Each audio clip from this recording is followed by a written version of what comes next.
दोस्तों जरा सोचिए, अगर कल से हमारी दवाएं, वो दवाएं जो पूरी दुनिया में जान बचाती हैं, अमेरिका में बिक ही ना पाएं। अगर कल कोई कह दे कि इंडिया की फार्मा इंडस्ट्री को अमेरिका की जमीन पर बैन कर देंगे, और सिर्फ बैन नहीं, 200% का टैक्स ठोक देंगे उस पर। जी हाँ, 200%। ये कोई फिल्मी सीन नहीं है, ये रियलिटी है और टारगेट पर है हमारा भारत। अब आप कहेंगे, क्यों भाई, ऐसा क्या कर दिया हमने? तो सुनिए कहानी। एक दौर था जब अमेरिका सिर्फ सेक्शंस यानी पाबंदियों से अपनी ताकत दिखाता था। बड़ी बड़ी सरकारें उस वक्त अमेरिका की एक धमकी पर झुक जाया करती थीं। लेकिन अब गेम बदल चुका है। अब अमेरिका टैरिफ का खेल खेल रहा है। इकोनॉमिक वॉरफेयर का नया हथियार, एक ऐसा हथियार जो चुपचाप किसी देश की रीढ़ तोड़ देता है। अब तक अमेरिका 20 से ज्यादा देशों पर टैरिफ लगा चुका है और ये कोई आम देश नहीं, इनमें कई ब्रिक्स के सदस्य देश भी हैं। भारत ने किसी तरह इस खेल से खुद को बचा रखा था, लेकिन अब वो भी ज्यादा देर तक नहीं बचेगा। ट्रंप सरकार अब एक एक इंडस्ट्री को टारगेट कर रही है और इस बार निशाना बना है भारत की दो सबसे स्ट्रॉन्ग इंडस्ट्रीज, कॉपर और फार्मा। कॉपर प्रोडक्ट्स पर अमेरिका कह रहा है कि 50% टैरिफ लगाई जाएगी। चलो, ये फिर भी झेलने लायक है। लेकिन फार्मास्यूटिकल प्रोडक्ट्स पर 200%।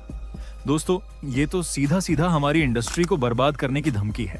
और इससे भी ज्यादा चौंकाने वाली बात यह है कि अमेरिका जानता है कि वो भारत के बिना फार्मा सेक्टर नहीं चला सकता। फिर भी इतनी बड़ी टैरिफ की धमकी क्यों? असल में बात कुछ और है। अमेरिका चाहता है कि भारत एक मिनी ट्रेड डील साइन करे और इसके लिए प्रेशर बनाया जा रहा है इस तरह की धमकियों से। उन्होंने बाकायदा डेडलाइन दी है, 1 अगस्त तक।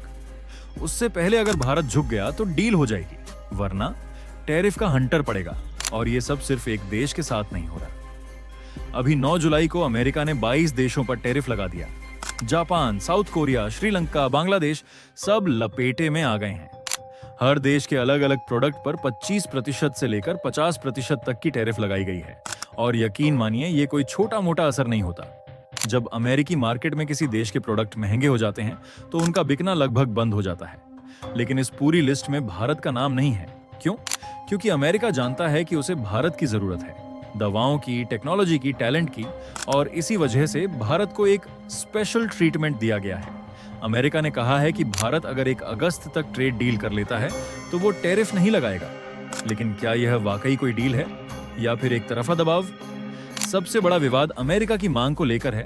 वो चाहते हैं कि भारत अपने यहाँ जेनेटिकली मॉडिफाइड फसलों पर जो बैन है वो हटा दे, ताकि उनके जीएमओ प्रोडक्ट इंडिया की मार्केट में घुस सकें। लेकिन ऐसा हुआ तो भारतीय किसानों की हालत तबाह हो सकती है। उनका बिजनेस, उनकी पहचान, सब कुछ दांव पर लग जाएगा। और इसीलिए भारत अब तक इस दबाव के आगे झुका नहीं है। लेकिन अब अमेरिका ने नया पैंतरा चल दिया है। उन्होंने धमकी दी है कि फार्मा प्रोडक्ट्स पर 200% टैरिफ लगा देंगे। यानी सीधे सीधे कहो तो या तो हमारे हिसाब से चलो या फिर भुगतो। तो अब सवाल आपसे, क्या भारत को झुक जाना चाहिए या फिर अपनी इंडस्ट्री, अपने किसानों और अपने आत्मसम्मान के लिए खड़ा रहना चाहिए? कमेंट करके बताइए। और अगर आपको लगता है कि ये मुद्दा सिर्फ सरकार या कंपनियों का नहीं बल्कि हर भारतीय का है, तो इस वीडियो को लाइक कीजिए, शेयर कीजिए और चैनल को सब्सक्राइब करना मत भूलिए। क्योंकि ये सिर्फ ट्रेड वॉर नहीं, ये एक इकोनॉमिक आक्रमण है और इसकी मार हर घर तक पहुंचेगी अगर वक्त रहते इसका जवाब नहीं दिया गया। देखिए, भले ही ट्रंप और उनकी टीम कह रही हो कि ये धमकी पूरी दुनिया की फार्मा इंडस्ट्री के लिए है, लेकिन अंदर की बात सब समझते हैं। टारगेट सीधा भारत है। वो नाम भले ही न लें, लेकिन इशारा पूरा साफ है। ये पूरा ड्रामा सिर्फ इसलिए किया जा रहा है ताकि भारत को जल्द से जल्द दबाव में लाकर वो मिनी ट्रेड डील साइन करवा लें। अब सवाल ये उठता है, आखिर ट्रंप को भारत से इतनी दिक्कत क्यों है? क्या वो भूल गए कि जब पूरी दुनिया कोरोना से लड़ रही थी तब भारत ही था जिसने अमेरिका तक को दवाएं भेजी? वही भारत जिसकी फार्मा इंडस्ट्री आज अमेरिका के लिए निर्भरता का दूसरा नाम बन चुकी है। आप हैरान रह जाएंगे जानकर कि अमेरिका अपनी 33% से ज्यादा जेनेरिक दवाएं भारत से मंगवाता है। और बात सिर्फ जेनेरिक दवाओं की नहीं है। डायबिटीज, हार्ट, कैंसर, एंटीबायोटिक्स, इन सभी में भारत अमेरिका का सबसे बड़ा सप्लायर है।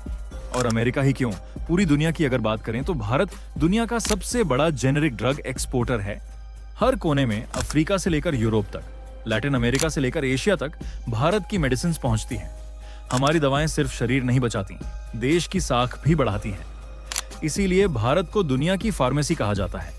अब अगर आप प्रोडक्शन के हिसाब से देखें तो भारत तीसरा सबसे बड़ा फार्मा उत्पादक देश है। लेकिन वैल्यू के हिसाब से सिर्फ 14वें नंबर पर आता है। क्यों? क्योंकि हमारी दवाएं बाकी देशों की तुलना में सस्ती होती हैं। यही वजह है कि इतने बड़े स्केल पर मेडिसिन का एक्सपोर्ट मुमकिन हो पाता है। और यहीं से अमेरिका की जलन शुरू होती है, क्योंकि वहां दवाएं बनाना बहुत महंगा पड़ता है। इतना महंगा कि जेनेरिक मेडिसिन का लोकल प्रोडक्शन घाटे का सौदा है। भारत की दवाओं से मुकाबला करने का मतलब है प्रॉफिट की कब्र खोदना। और ट्रंप को यह बात हजम नहीं हो रही। लेकिन सोचिए, अगर भारत कह दे कि हम अमेरिका को अब मेडिसिन एक्सपोर्ट नहीं करेंगे, तो अमेरिका क्या कर लेगा? टैरिफ लगाकर हमें डराने की कोशिश कर रहा है, लेकिन हकीकत यह है कि उसके पास कोई दूसरा ऑप्शन ही नहीं है। अगर वो 200% टैरिफ भी लगा देता है, तो शॉर्ट टर्म में हाँ, भारत को नुकसान होगा, लेकिन लॉन्ग टर्म में नुकसान अमेरिका का ही होगा, क्योंकि दवाएं तो फिर भी लेनी पड़ेंगी।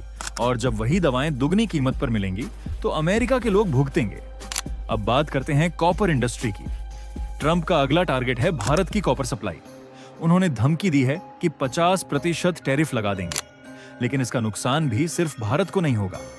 अमेरिका की electric vehicle industry, construction sector और डेटा सर्वर टेक्नोलॉजी तीनों ही कॉपर पर भारी डिपेंडेंट हैं।